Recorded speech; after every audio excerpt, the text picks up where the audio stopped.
નમસ્કાર દર્શક મિત્રો, હું છું એન્કર અર્પિતા પટેલ. દેશભરના તાજા અને સચોટ સમાચાર આપણી ભાષામાં જોવા માટે A1 અભિપ્રાય ન્યૂઝમાં આપનું હાર્દિક સ્વાગત છે. હવે જોઈએ મુખ્ય સમાચાર. રાજકોટ જિલ્લાના ધોરાજી ખાતે વિશ્વ હિન્દુ પરિષદ બજરંગ દળ દ્વારા રામનવમી નિમિત્તે ભવ્ય શોભાયાત્રાનું આયોજન કરવામાં આવ્યું. ધોરાજી ખાતે રામનવમી નિમિત્તે વહેલી સવારથી રામ મંદિર ખાતેથી શોભાયાત્રાનું પ્રસ્થાન કરવામાં આવ્યું હતું.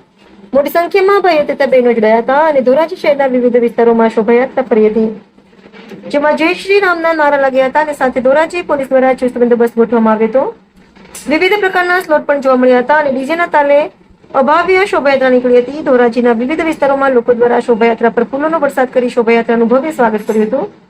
સાથે વિવિધ સંસ્થાઓ તથા સામાજિક આગેવાનો દ્વારા ઠંડા પીણાનું પણ આયોજન કરવામાં આવ્યું હતું. સાથે હિન્દુ મુસ્લિમ એકતાના દર્શન થયા હતા.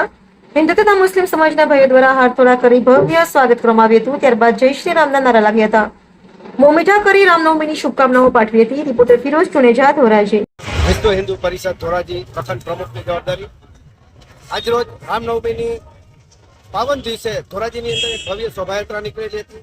આ શોભાયાત્રાનું ઠેર ઠેર ફૂલહારથી સ્વાગત થયેલું હતું અને આ શોભાયાત્રાનું ખાસ આકર્ષણ અમારી દુર્ગા વાહિનીની દીકરીઓ તલવાર રાસ કરી અને એક અલગ પ્રકારનું વાતાવરણ ધોરાજી શહેરમાં ઊભું કર્યું હતું.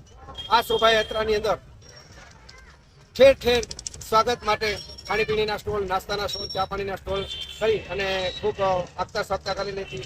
અને બીજી એક ખાસ વાત, આ શોભાયાત્રાનું મુસ્લિમો દ્વારા પણ સન્માન કરી અને સ્વાગત કરવામાં આવેલું હતું. ખરેખર ધોરાજી એક કોમી એકતાનું પ્રતીક તરીકે આ શોભાયાત્રા જોઈ શકાય.